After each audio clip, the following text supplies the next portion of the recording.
Les vents du Sahel ont changé. Ils ne portent plus la poussière de la soumission, mais un parfum de défi. Et au cœur de cette tempête se trouve Ibrahim Traoré, l'improbable président du Burkina Faso, une nation en pleine renaissance. Dans un contexte de lutte pour la souveraineté, il défie non seulement le système colonial, mais aussi l'ordre mondial établi. Ce n'est pas juste une histoire politique, mais un acte de rébellion contre une histoire de domination. Ibrahim Traoré incarne une Afrique qui refuse de se soumettre, une Afrique prête à écrire son propre destin. Mais cette révolution peut-elle réellement survivre? Ibrahim Traoré ne se contente pas de défier un système politique. Il se bat pour une Afrique libre, loin des chaînes de l'ingérence étrangère. Son engagement n'est pas seulement une réaction contre les interventions extérieures, mais une promesse faite aux générations futures. La souveraineté n'est pas un cadeau, mais une discipline. Au Burkina Faso, ce combat est incarné par chaque geste politique, chaque décision stratégique.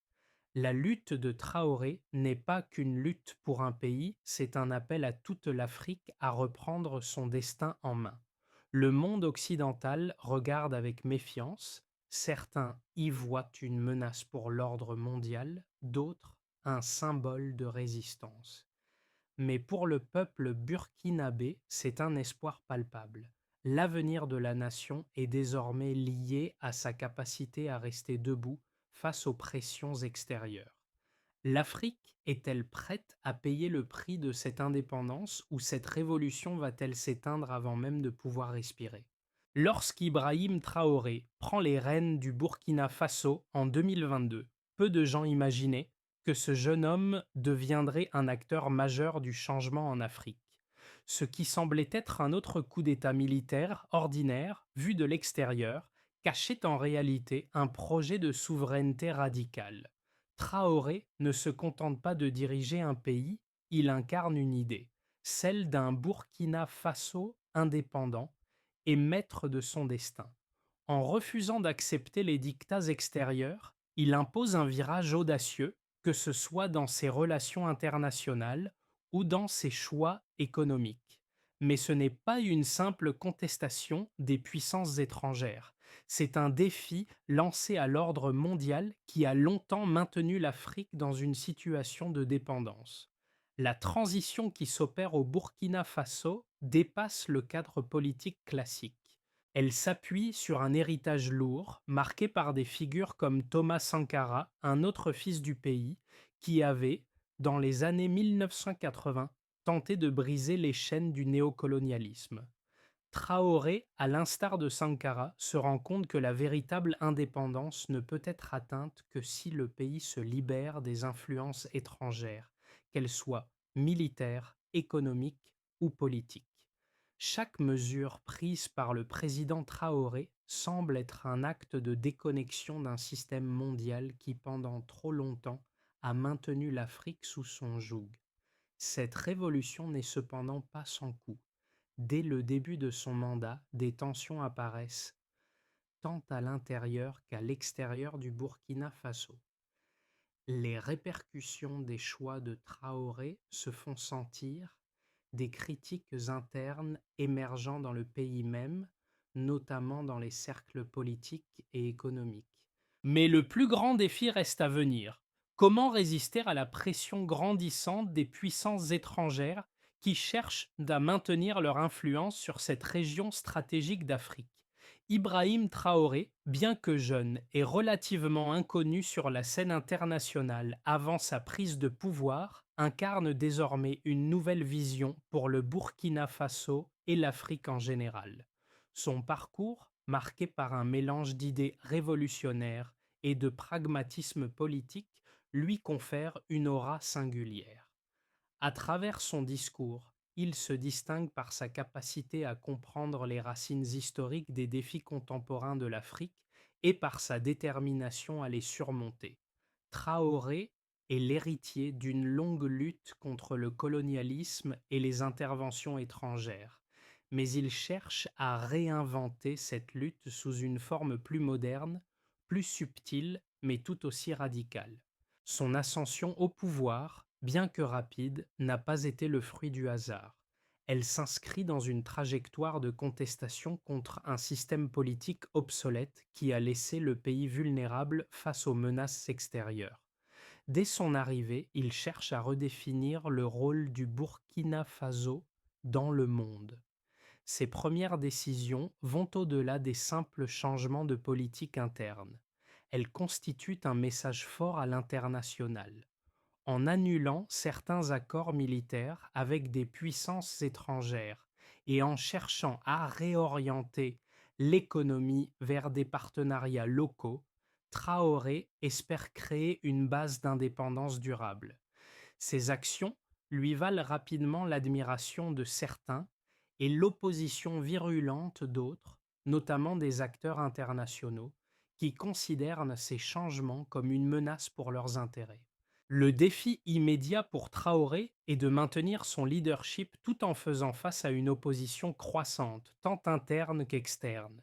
Il doit aussi jongler avec les attentes élevées de son peuple, qui attend de lui une transformation radicale et visible, tout en gérant les répercussions des pressions extérieures, qui tentent de déstabiliser son gouvernement.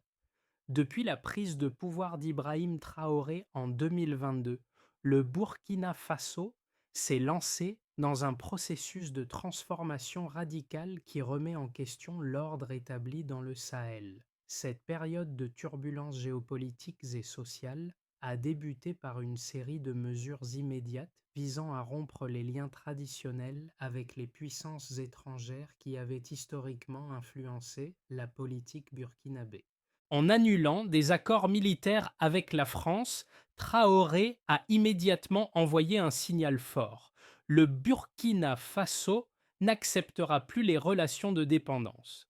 Ce geste a été perçu par certains comme un acte de défi, mais il a aussi renforcé son image auprès de ceux qui voyaient en lui un symbole de résistance contre l'impérialisme. Cependant, cette rupture ne s'est pas faite sans répercussions. À l'intérieur du pays, des tensions ont émergé parmi les élites politiques et militaires, certaines craignant que ces changements ne mènent à une instabilité accrue. La guerre contre les groupes armés djihadistes, qui déstabilisent la région depuis plusieurs années, est devenue un point de friction. Traoré, cependant, n'a pas fléchi. Il a mis en place une série de réformes militaires et sécuritaires renforçant les capacités de défense nationale tout en cherchant à réduire l'influence des puissances étrangères dans les affaires militaires.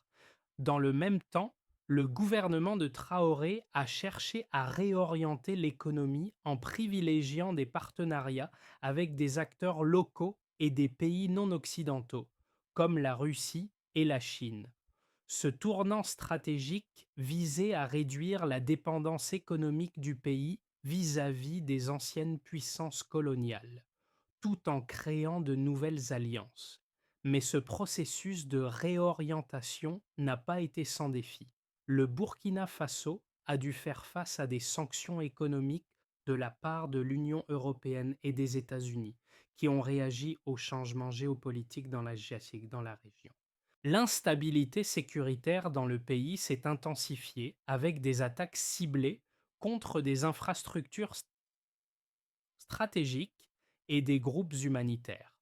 Des informations de renseignement ont guère se révélé que certains des réseaux qui alimentaient ces attaques étaient soutenus par des puissances étrangères cherchant à déstabiliser le gouvernement de Traoré.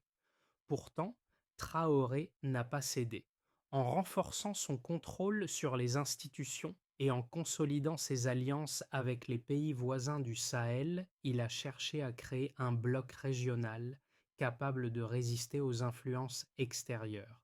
Cette démarche l'a placé en conflit direct avec les anciens partenaires du Burkina Faso, notamment la France et les autres puissances occidentales. Malgré ces tensions, le soutien populaire pour Traoré est resté fort, surtout dans les zones rurales, où son discours de souveraineté et de lutte contre les anciennes puissances a trouvé un écho particulier. Cependant, La pression internationale et la guerre intérieure contre les groupes djihadistes ont mis à l'épreuve sa capacité à maintenir cette dynamique. Le Burkina Faso se trouve donc à un carrefour où l'équilibre entre l'indépendance nationale et la sécurité interne pourrait déterminer le succès ou l'échec de la révolution de Traoré. La situation du Burkina Faso sous Ibrahim Traoré peut être analysée à travers plusieurs indicateurs clés qui illustrent l'impact de ces choix politiques. L'un des premiers indicateurs visibles a été la dynamique économique, en particulier le secteur minier.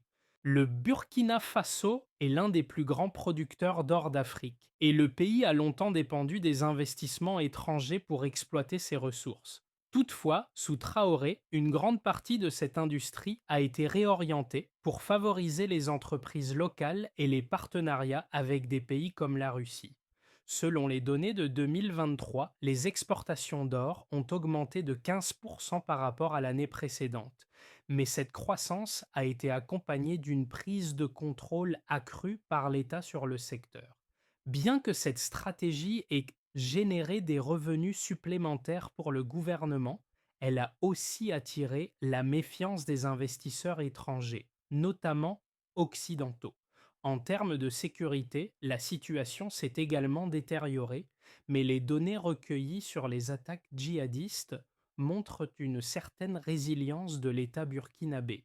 En 2023, le pays a connu une réduction de 12% des attaques contre des infrastructures stratégiques par rapport à l'année précédente, un signe que les réformes militaires mises en place par Traoré ont permis d'améliorer la capacité de défense. Cependant, ces progrès sont relatifs, car le Burkina Faso reste l'un des pays les plus touchés par l'insécurité dans le Sahel.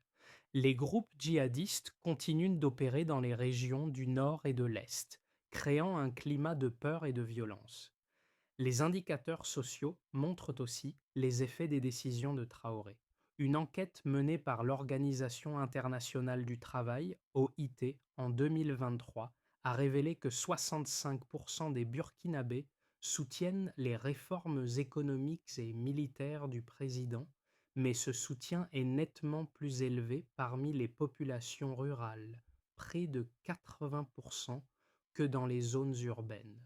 Cela peut s'expliquer par l'impact direct des réformes sur les conditions de vie dans les campagnes, où les ressources locales ont été réinvesties pour soutenir les infrastructures et les projets communautaires. Par exemple, les investissements dans les infrastructures routières et les projets agricoles ont permis d'améliorer la sécurité alimentaire dans certaines régions, mais le manque de ressources a limité l'ampleur de ces changements. En matière de politique étrangère, les décisions de Traoré ont également produit des effets mesurables. L'accord stratégique avec la Russie pour la fourniture de matériel militaire et de soutien logistique a permis une réduction de 10% de la dépendance du Burkina Faso vis-à-vis des États-Unis et de l'Union européenne dans le domaine de la sécurité.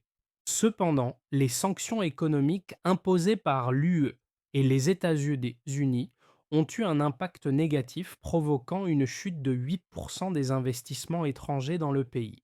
La question reste donc de savoir si cette baisse sera compensée par les nouvelles alliances que Traoré cherche à développer avec des partenaires non occidentaux.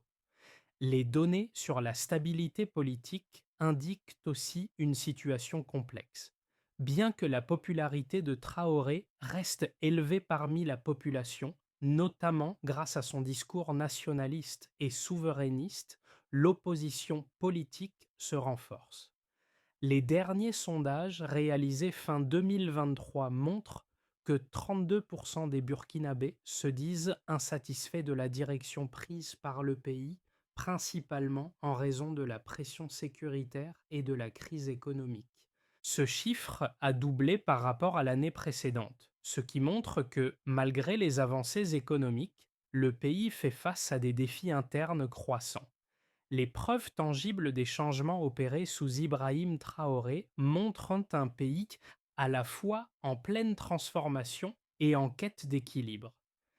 Si la direction prise semble plaire à une grande partie de la population, elle n'est pas sans coût.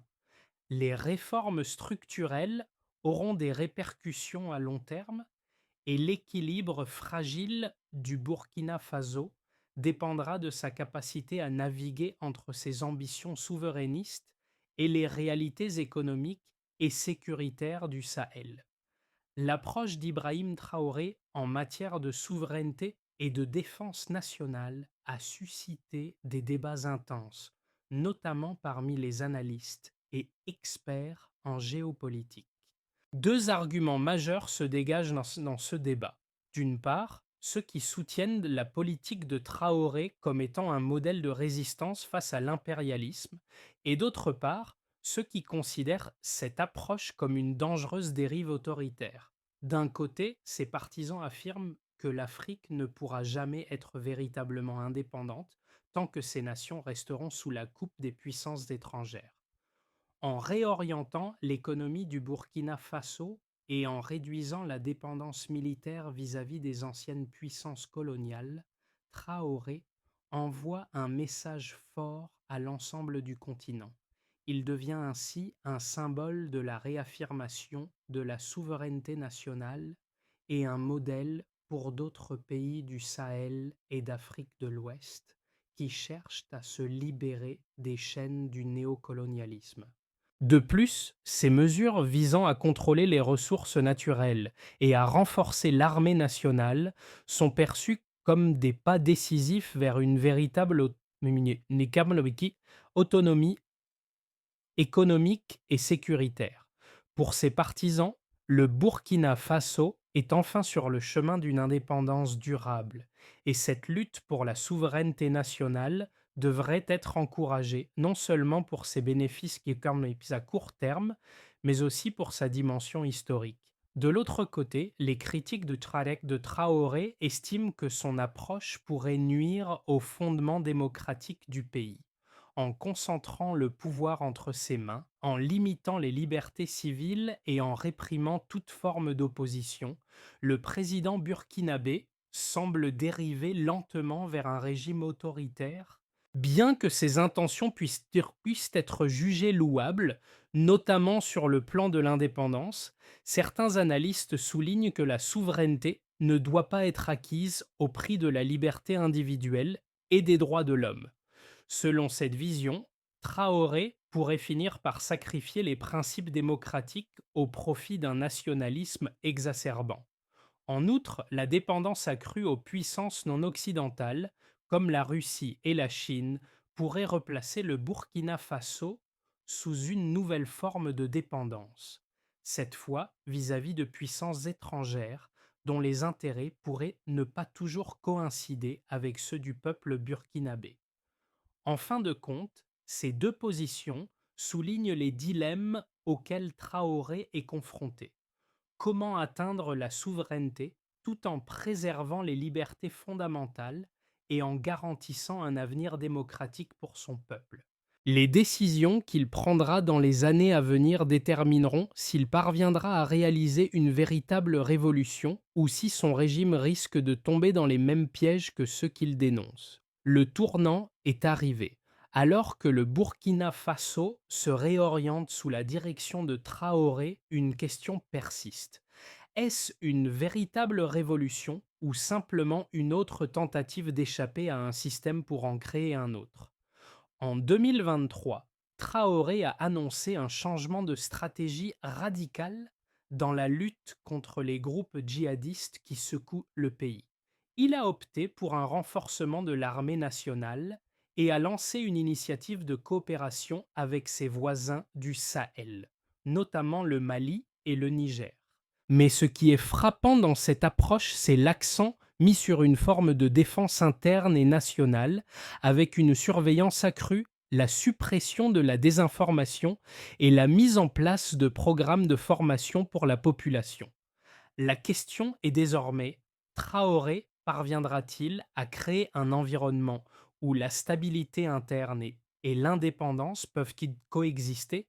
Où le Burkina Faso s'engagera-t-il dans un cycle de surveillance et de contrôle qui pourrait mener à un autoritarisme à long terme?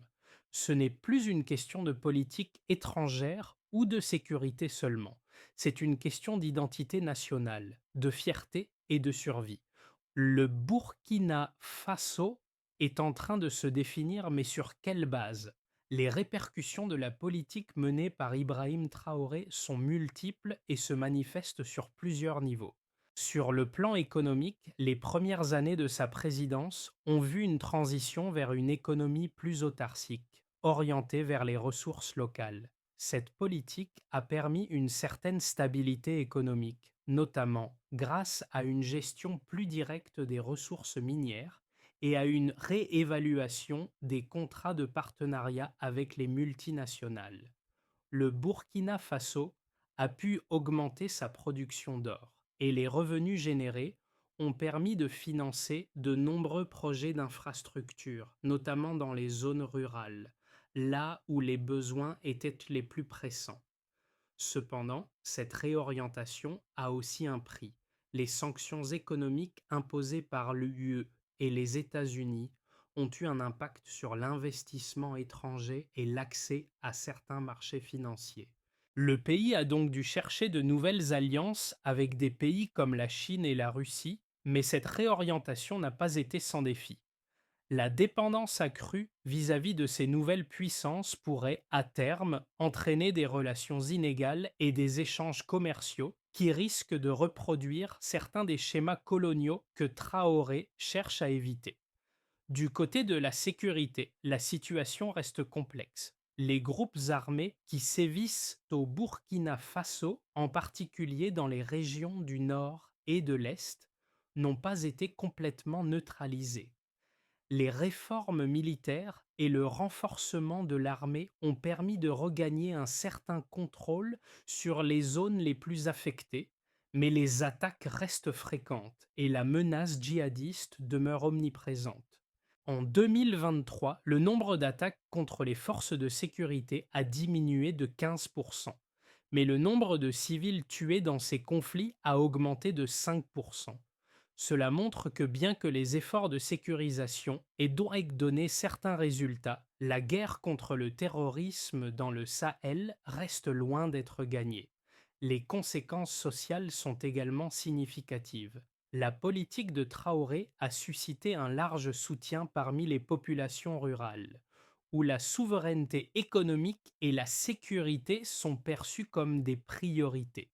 En revanche, dans les zones urbaines où les liens avec l'Occident sont plus forts, la résistance se fait plus marquée.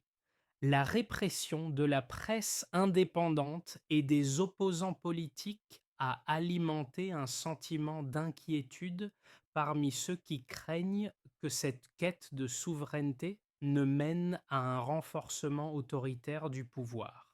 En réponse à cette situation, des ONG et des groupes de défense des droits humains ont commencé à dénoncer la répression croissante au sein du pays. Enfin, les relations internationales de Traoré ont connu un tournant décisif. Alors que l'UE et les États-Unis dénoncent une dérive autoritaire, d'autres pays, comme le Mali et le Niger, ont exprimé leur soutien à la politique de Traoré, cherchant à renforcer la coopération régionale face aux menaces communes. Ce soutien croissant au sein du Sahel pourrait donner à Traoré une légitimité régionale, mais cela pourrait également l'isoler davantage sur la scène internationale, où les pressions pour revenir à un modèle démocratique s'intensifient. Traoré se trouve donc dans une position délicate, continuer sur sa trajectoire souverainiste tout en naviguant entre les attentes internes et les pressions internationales. Alors que le Burkina Faso se trouve à un tournant décisif sous la direction d'Ibrahim Traoré, il existe plusieurs scénarios possibles pour les mois à venir, chacun avec ses propres implications pour la souveraineté et la stabilité du pays. Dans un premier scénario, celui d'une stabilisation fragile, le pays pourrait connaître une consolidation progressive des réformes économiques et sécuritaires. Si Traoré parvient à maintenir l'équilibre entre son projet de souveraineté nationale et les réalités économiques, le Burkina Faso pourrait voir une croissance modérée dans les secteurs clés, notamment l'or et l'agriculture. Les réformes de défense et de sécurité pourraient permettre de réduire les attaques djihadistes de manière significative tout en renforçant la coopération régionale avec le Mali et le Niger. Toutefois, ce scénario dépendra d'une gestion habile des relations internationales, notamment avec les puissances occidentales. Bien que l'UE et les États-Unis exercent une pression continue, le soutien régional pourrait compenser certaines des pertes économiques. Si le Burkina Faso parvient à rester autonome sans se laisser dominer par des puissances non africaines, Traoré pourrait réussir à établir un modèle de développement indépendant.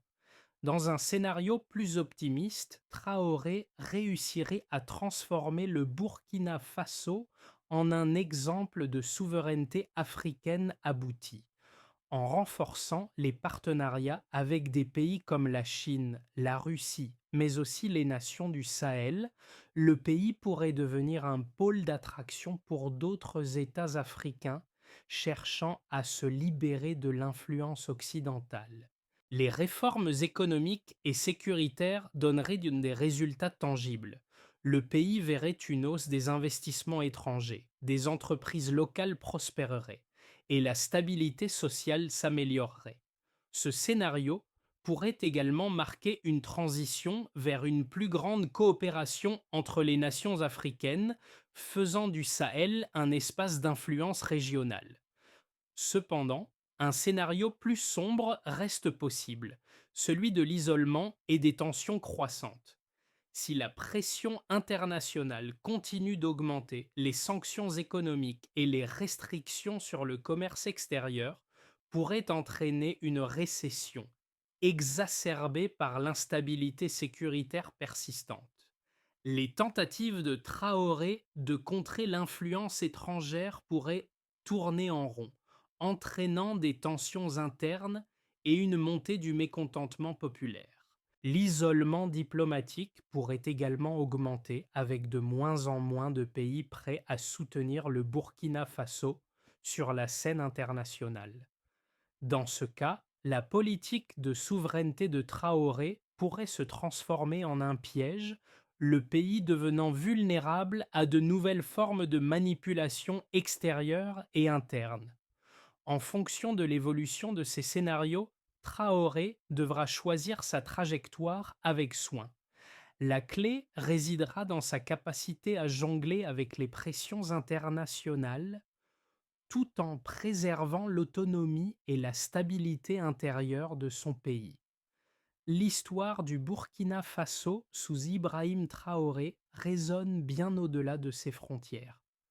Pour de nombreux Africains, ce n'est pas seulement l'histoire d'un pays qui cherche sa souveraineté, mais celle d'un continent entier qui lutte pour sa dignité. Le Burkina Faso, autrefois vu comme un petit maillon dans la chaîne géopolitique mondiale, devient un symbole de résistance. Les choix audacieux de Traoré ont captivé l'imagination de millions de personnes à travers l'Afrique, mais aussi dans le monde entier. Ces décisions ne concernent pas seulement la politique ou l'économie, elles touchent à des principes fondamentaux, la liberté, l'autodétermination et le courage face à l'oppression. Pour certains, le modèle de Traoré offre une nouvelle voie, une alternative au système de gouvernance imposé par les anciennes puissances coloniales. L'Afrique, longtemps perçue comme un continent divisé et dépendant, pourrait se réinventer, mais cela nécessiterait une transformation radicale que le Burkina Faso semble vouloir incarner. Les jeunes Africains, en particulier, voient en lui un modèle de leadership différent, plus audacieux, qui rompt avec les schémas habituels de soumission. Les discussions autour de Traoré ne sont pas seulement politiques. Elles touchent aussi à l'espoir d'un avenir où l'Afrique ne serait plus vue comme un objet de domination, mais comme un acteur puissant sur la scène mondiale. Cependant, cette admiration ne vient pas sans questionnement. Comment l'Afrique pourra-t-elle se libérer des chaînes extérieures sans tomber dans un piège de dépendance vis-à-vis de nouvelles puissances? Quelle est la véritable signification de la souveraineté dans un monde globalisé où les intérêts internationaux s'entrelacent? Ces questions restent au cœur du débat, mais elles sont aussi les clés du futur du continent. Pour garantir la pérennité de la souveraineté du Burkina Faso et assurer une stabilité durable, Ibrahim Traoré doit suivre un ensemble de stratégies interconnectées qui renforcent à la fois l'indépendance nationale et la cohésion sociale. Trois axes se dégagent alors comme des priorités. D'abord, il s'agit de renforcer l'autosuffisance économique. Cela implique de poursuivre la diversification en réduisant la dépendance aux ressources naturelles contrôlées par des multinationales. Cela inclut la création de zones économiques régionales qui favorisent les industries locales, notamment dans l'agriculture, la transformation des ressources et l'énergie renouvelable.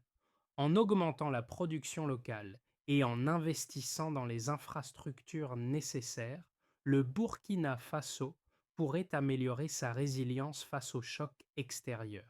Par ailleurs, des partenariats avec d'autres pays africains pourraient être renforcés pour assurer une stabilité économique régionale. Ensuite, il devient essentiel de moderniser l'armée et de renforcer la sécurité intérieure. Bien que des progrès aient été réalisés, les menaces sécuritaires demeurent fortes et une approche intégrée de la sécurité qui inclut la lutte contre le terrorisme et le contrôle des frontières est indispensable. En outre, la formation des forces de sécurité locales doit être renforcée, notamment en matière de lutte contre la désinformation et les influences par l'extérieur.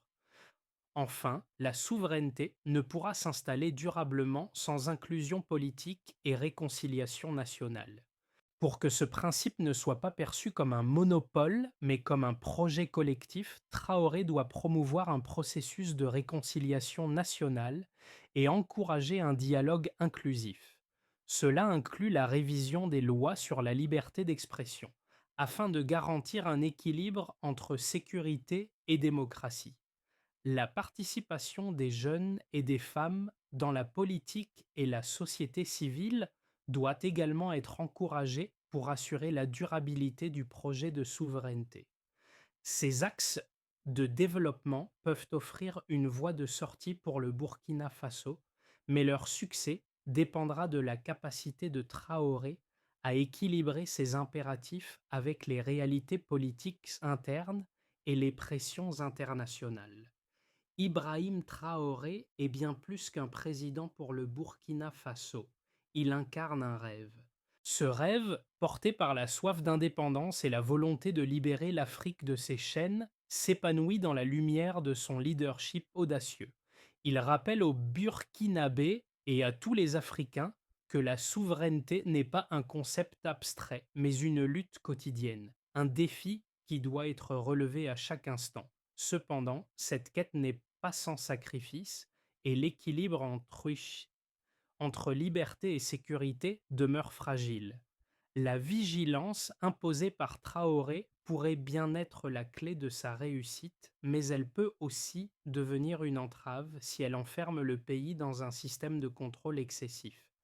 Alors que le Burkina Faso se tient à un carrefour, la question reste ouverte. Jusqu'où cette révolution pourra-t-elle aller avant de se heurter aux réalités de la politique mondiale et de ses propres contradictions internes? Le chemin vers la véritable indépendance est long et semé d'embûches, mais il est aussi pavé d'espoir. Pour le peuple burkinabé, ce n'est pas seulement une lutte pour la souveraineté, mais pour l'héritage d'une Afrique qui, pour la première fois depuis longtemps, semble prête à prendre son destin en main. Le chemin tracé par Ibrahim Traoré pour le Burkina Faso est loin d'être facile, et son histoire ne fait que commencer. Cependant, le pays et le continent tout entier regardent avec espoir cette quête de souveraineté en espérant qu'elle marquera un tournant dans l'histoire de l'Afrique. Mais ce voyage ne peut se faire seul. Chacun d'entre nous, que ce soit à travers la réflexion, le dialogue ou l'action, doit se demander ce que signifie véritablement la liberté et comment nous pouvons contribuer à un monde où les nations africaines écrivent elles-mêmes leur avenir. Le Burkina Faso, sous la direction de Traoré, nous offre une leçon de résilience et d'espoir. Mais la question persiste. Cette révolution, née dans les cendres d'un passé tumultueux, saura-t-elle trouver sa place dans un monde en constante évolution? Seul l'avenir nous le dira, mais une chose est certaine, il appartient à ceux qui, comme Ibrahim Traoré, osent rêver et agir. C'est maintenant que l'histoire de l'Afrique se réécrit,